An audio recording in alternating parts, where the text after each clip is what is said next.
aura toujours peur du changement. Ça n'a rien à voir avec l'âge. C'est que toute personne a un rythme et une cadence donnée. Tout changement implique une peur et cette peur a besoin d'être rassurée. Bonjour. Bonjour Nabila. Je vous remercie d'avoir accepté notre invitation. C'est un réel plaisir. Madame Limel, qu'est-ce qu'on entend par la gestion des salariés âgés en entreprise? Oui, alors les salariés âgés en entreprise, normalement c'est un segment de la stratégie RH dans une entreprise, qui veut dire les ressources humaines. À travers le temps, ça a changé de nom pour devenir le capital humain, que je trouve plus approprié normalement, capital humain, parce que c'est une réelle richesse. En parlant de salariés âgés, je préfère aussi revenir vers la notion senior, qui est plus appropriée, plus utilisée. Et là aussi, on revient à une question de perception, parce qu'on a tendance à penser que les seniors sont des obstacles au changement, que les seniors sont là pour opposer une résistance, or que finalement, on peut changer de perception et voir que les seniors, c'est une vraie richesse, ce sont de vraies ressources pour l'entreprise. Je vous donne un exemple. En parlant de recyclage, quand on parle de recyclage dans un environnement vert, ça veut dire quoi? Ça veut dire faire bon usage ou refaire bon usage de ce qu'on a déjà. Alors imaginez ces personnes ont intégré l'entreprise, ont travaillé pendant des années, ont été formées, et si on compte ça de manière comptable, chaque année il y a une prime d'ancienneté qu'il ne faut pas oublier aussi. Donc c'est des gens qui ont coûté à l'entreprise. Au lieu de les mettre de côté, ce qui serait vraiment ingénieux, et ce que j'invite les RH à faire, c'est de réintégrer ces ressources en les formant. Je vous ai déjà expliqué comment on peut faire ça. Quand on fait appel à mes services en tant que coach en entreprise, il m'arrive déjà de proposer à former des seniors à des outils de coaching ou à des outils de médiation ou de facilitateurs.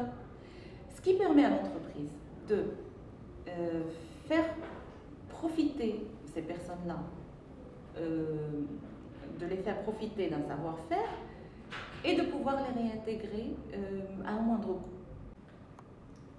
Quelles sont selon vous les bonnes pratiques pour gérer la coexistence des salariés âgés?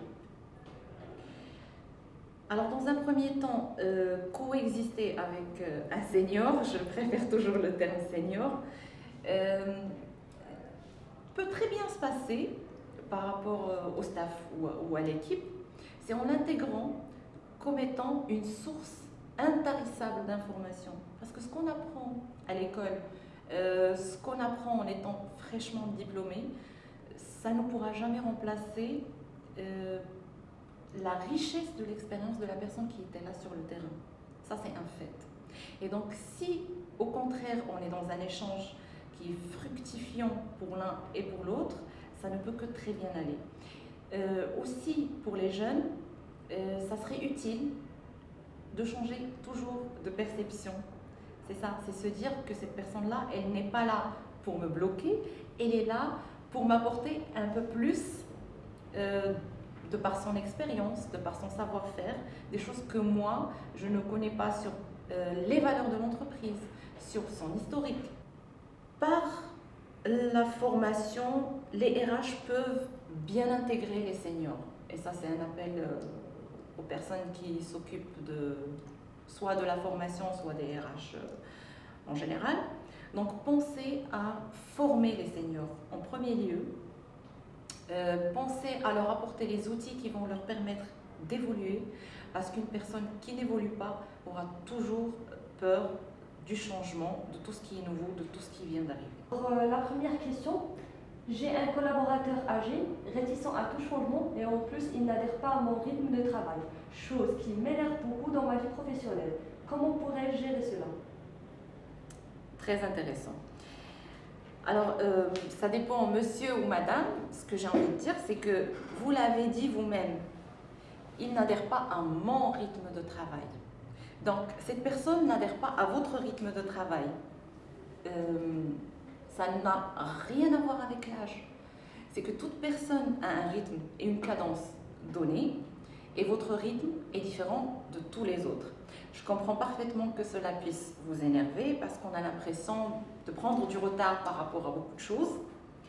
Maintenant, prenez la chose autrement. Si vous expliquez à la personne que tout changement ne signifie pas un changement, donc c'est l'inconnu, c'est ce qui fait peur, mais en expliquant que le changement est une progression, c'est une évolution. Changez simplement de mode de communication, changez simplement les mots et remplacez un mot par un autre et vous verrez que la réaction de la personne va changer automatiquement. Younes de Casablanca vous pose la question suivante. Comment peut-on tirer profit d'un collaborateur expérimenté, sachant qu'il est réticent à tout échange d'informations? Parfait.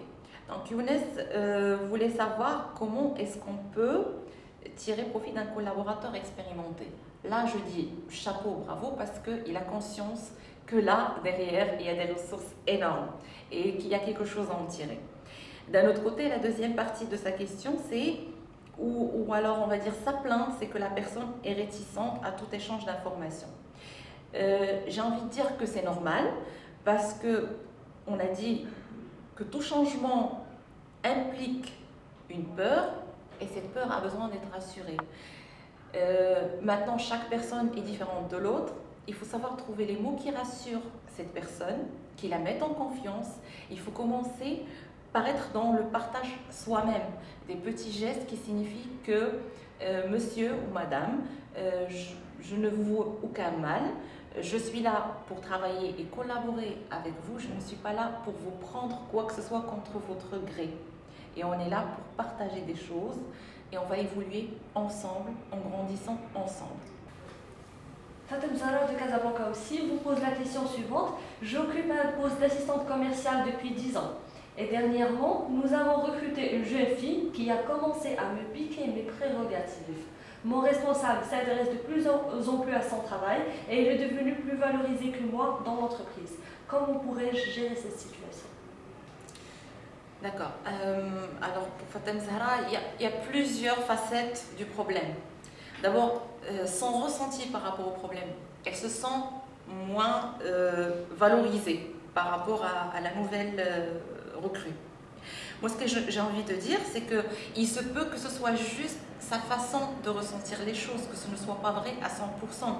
Ou alors, peut-être qu'il faut se poser la question, pourquoi est-ce que cette personne est valorisée plus qu'elle? Peut-être que finalement, elle est valorisée parce qu'elle est plus dans le rendement et que Fatem Zahra, de par cette constatation qu'elle a faite, elle s'est un peu retirée du jeu, elle a arrêté de jouer à vouloir vendre ce qu'elle fait. Il n'y a pas de mal à vendre ce qu'on fait. De par des reportings, de par des rapports qu'on peut rédiger une fois par mois ou une fois par semaine. Donc peut-être qu'en se retranchant elle-même, elle est en train de valoriser d'une manière indirecte la nouvelle recrue, d'un côté. Et tout ça, c'est des ressentis et des émotions qui bloquent Fatem Zahra. D'un autre côté, peut-être qu'elle pourrait voir les choses autrement et dire que cette personne-là, elle vient, de toute façon, elle est en train de prendre une partie de mon travail. Donc, c'est bien de partager les tâches, ça va la soulager un petit peu. Et du moment qu'elle n'a pas le choix, essayer d'évoluer autrement en allant directement voir son supérieur, en proposant un dossier d'accompagnement à la nouvelle recrue, où elle va mettre tous ses arguments, tous les projets qu'elle a pu accompagner par le passé, mettre son expérience en avant, pour refaire son CV d'une manière à revendre ses services et pourquoi pas proposer de faire une formation qui pourrait en fait l'aider dans le rôle de passation.